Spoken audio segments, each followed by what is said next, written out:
What if I told you that a janitor with no finance degree, no MBA, no stock market training, died with $8 million in his bank account, and at the same time, a Harvard-educated, highly paid executive went completely broke? How is that even possible?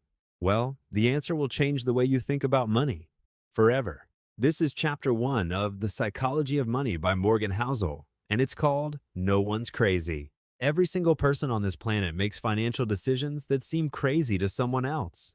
Your parents think your spending is stupid. You think their investments are outdated. Your friend thinks crypto is the future. Your uncle thinks gold is the only safe bet. And here's the thing, Morgan says none of them are crazy. Not a single one. Why?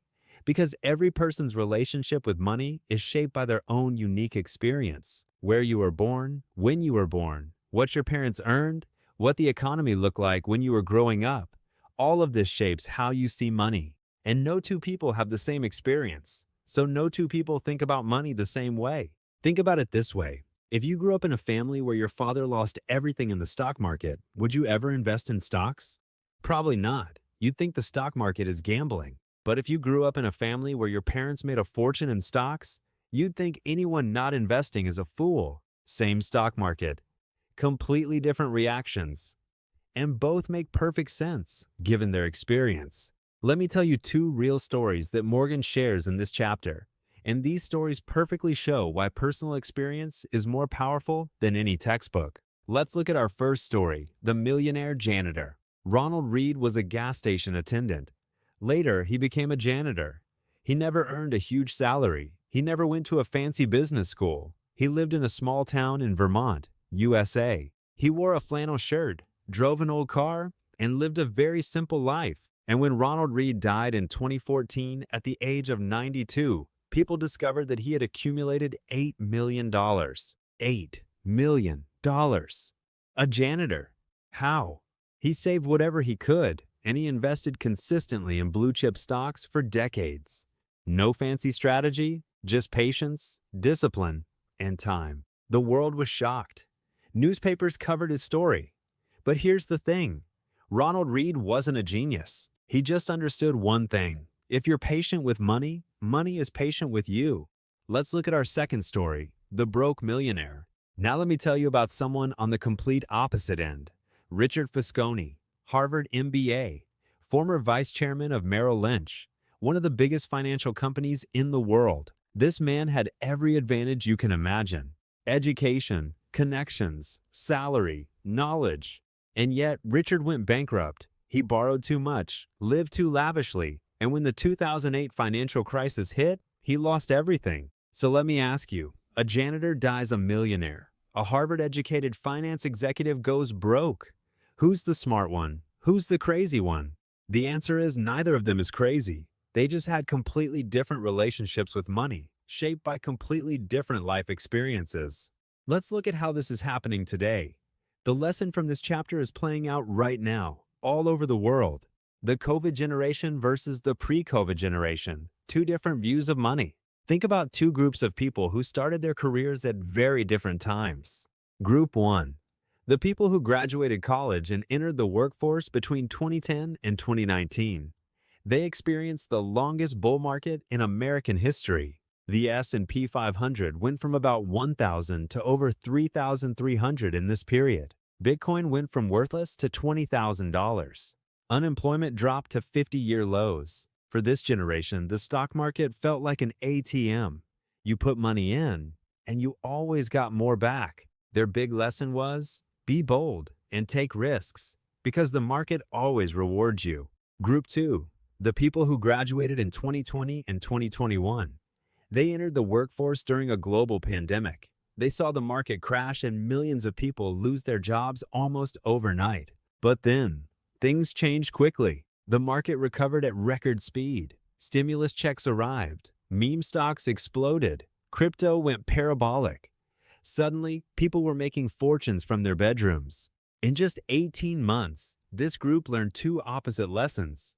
First, the world can collapse overnight and take your money with it. Second, you can get rich in a week if you're in the right place at the right time. Now, when Group 1 says just invest in the stock market for 20 years, It makes sense to them because they saw a decade of steady growth. When Group 2 says, I don't trust the market, I'd rather bet on crypto to make money fast, that also makes sense to them. They saw the safe market crash instantly while risky bets made people rich.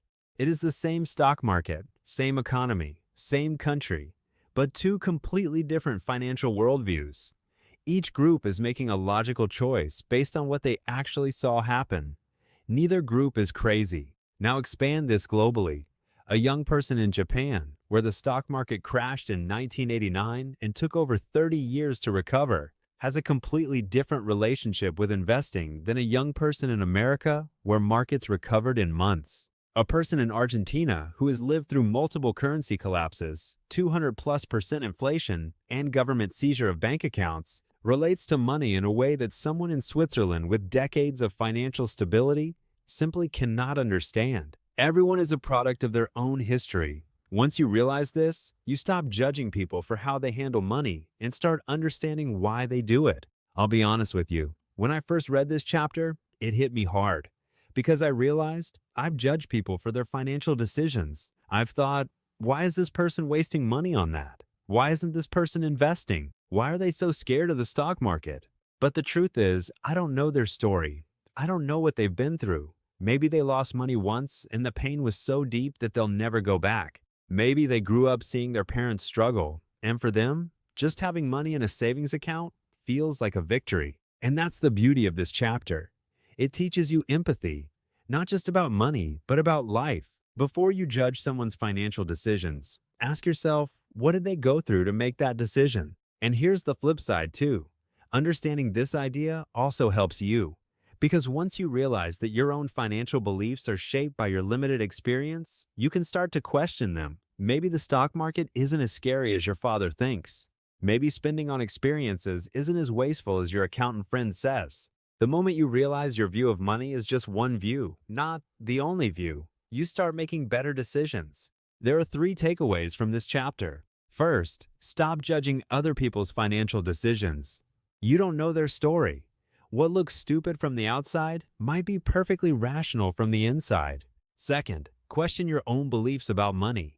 Ask yourself, do I believe this because it's actually true or because it's what I experienced growing up? Your experience is real, but it's not complete.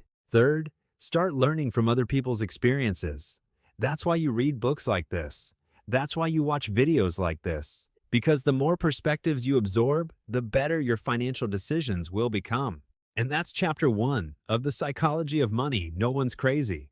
This is just the beginning. In the next video, we'll cover chapter 2, which talks about luck and risk, and why the line between being bold and being reckless is thinner than you think. If this video made you think differently about money, hit that like button, subscribe if you're new, and drop a comment telling me, what's one money belief you grew up with that you now question? I'll see you in the next one.